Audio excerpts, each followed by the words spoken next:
Good afternoon, everyone. Hi. First of all, it's not too late to say, go Birds! And I am pleased to be here today on behalf of the more than 36,000 educational employees across 64 local affiliates and the Commonwealth of Pennsylvania. 14,000 of whom work right here in the city of Philadelphia with a 97% member density, which indicates that whatever we say and do here, we have a lot of folks backing us up who will be out there when we take to the streets.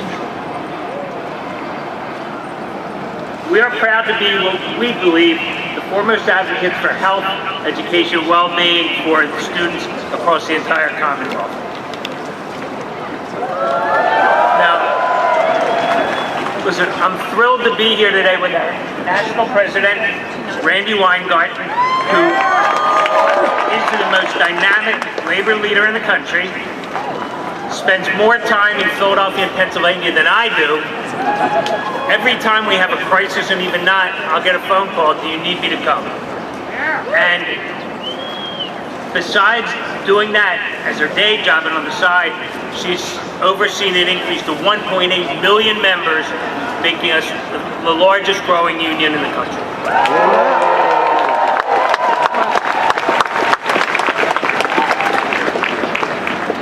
So I'm going to keep the remarks brief because you'd much rather hear from her than me, and I'm having a tough time following the dynamic action we had before. Right now, America...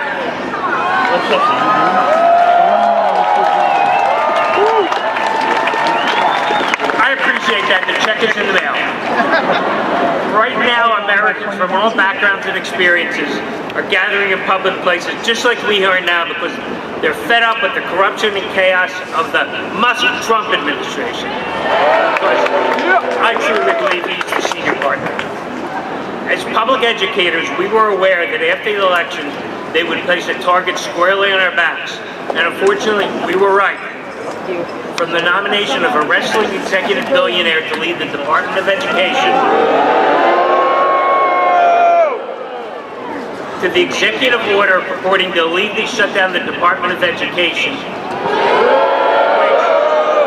by the way, would at a minimum cost 1,449 jobs right here in Philadelphia and take $728 million away from children in poverty across the country.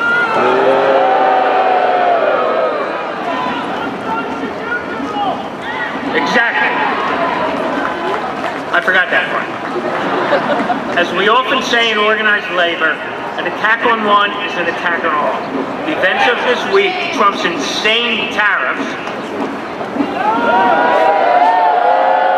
and in my mind, even worse, stripping federal workers of the right to organize. The largest employer in the country, maybe in the world, over 700,000 people say you do not have the right to be represented. We see that as a threat to all of us. Sorry. Yes. Yeah. Okay, thank you. The cost of basic household goods is already rising, contrary to what the campaign promise was, right? The price of eggs is going to come down right away. Cost of living is poised to skyrocket. We just saw in the last 2 days, those of us that have, 401ks and retirement plans are really at risk.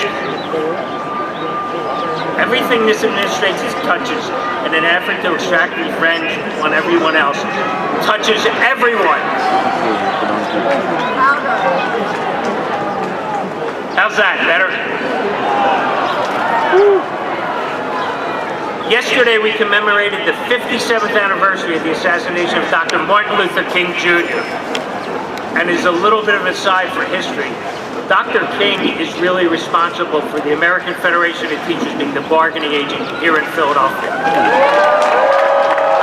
His last-second endorsement turned the tide, and in an upset of epic proportions, the Philadelphia Federation of Teachers in 1965 was elected the bargaining agent. And as we all know, he was tragically gunned down while supporting workers on the sanitation strike in Memphis. So he is a historic figure in the labor movement because he saw clearly that racism and economic exploitation were one piece of the arsenal of authoritarians.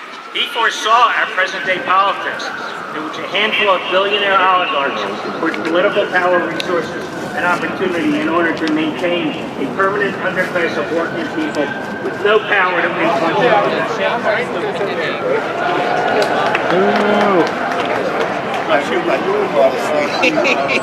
American Sign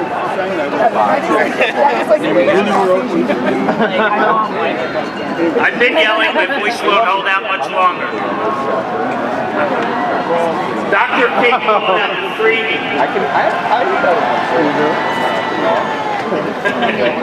Yeah, you can't move my head down.